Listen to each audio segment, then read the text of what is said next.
औज़ु बिल्लाहि मिनश्शैतानिर्रजीम बिस्मिल्लाहिर्रहमानिर्रहीम। अस्सलामु अलैकुम नाज़रीन। गंगू और तेनालीराम की कहानी। कदीम शहर विजयनगर में एक गरीब आदमी रहता था जिसका नाम गंगू था। लोगों का कहना था कि वो निहायत बदनसीब है। यहाँ तक कि ये बात मशहूर हो गई थी कि अगर कोई सुबह सवेरे सबसे पहले इसका चेहरा देख ले तो इसका पूरा दिन बर्बाद हो जाता है और खाने को भी कुछ नहीं मिलता। ये अफ़वाह इतनी फैल गई कि महाराजा कृष्ण देव राय के कानों तक भी पहुँच गई।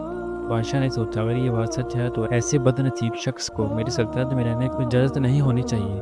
मगर वो एक इंसाफ पसंद बादशाह थे, इसलिए फैसला किया कि पहले सच्चाई जांच लें। बादशाह ने अपने सुकप्पा सलार को हुक्म दिया, गंगू को मेरे पास लाओ।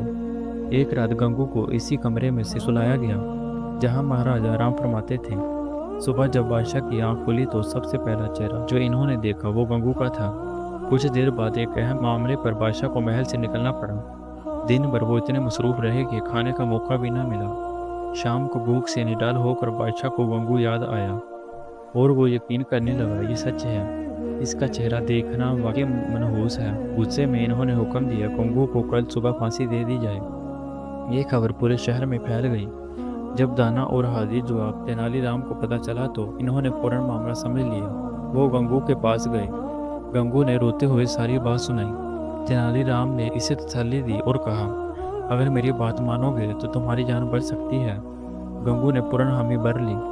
अगले दिन जब गंगू को फांसी के लिए लाया गया तो इसे आखिरी ख्वाहिश पूछने का मौका दिया गया। गंगू ने कहा, मेरी आखिरी ख्वाहिश है कि मैं महाराजा से मिलकर इन्हें एक बात कह सकूं।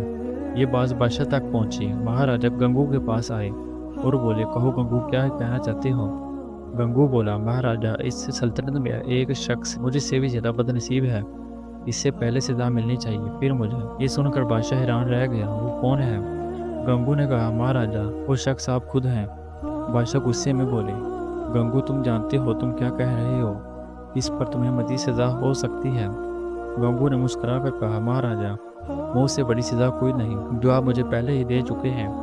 मेरी बात सुन लीजिए, फिर जो चाहे सज़ा दे दीजिएगा। बादशाह ने कहा, ठीक है, कहो। गंगू ने कहा, कल सुबह आपने मेरा चेहरा देखा और आपका सारा दिन खाना नसीब ना हुआ।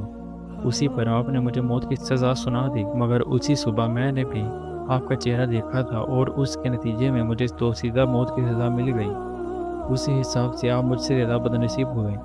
ये सुनकर महाराजा कृष्ण देव राय को अपनी गलती का एहसास हुआ। इन्होंने फौरन गंगू की सज़ा माफ़ कर दी और इसे इनाम में ढेर सारा सोना दिया।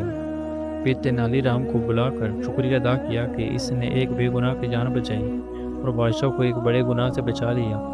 उम्मीद करता हूँ आपको ये वाक़या अच्छा लगा होगा। Please subscribe my YouTube channel. शुक्रिया। इस तरह की मज़ीद वीडियो देखने के लिए हमारे चैनल पर अपलोड हैं, जाकर देख सकते हैं। शुक्रिया।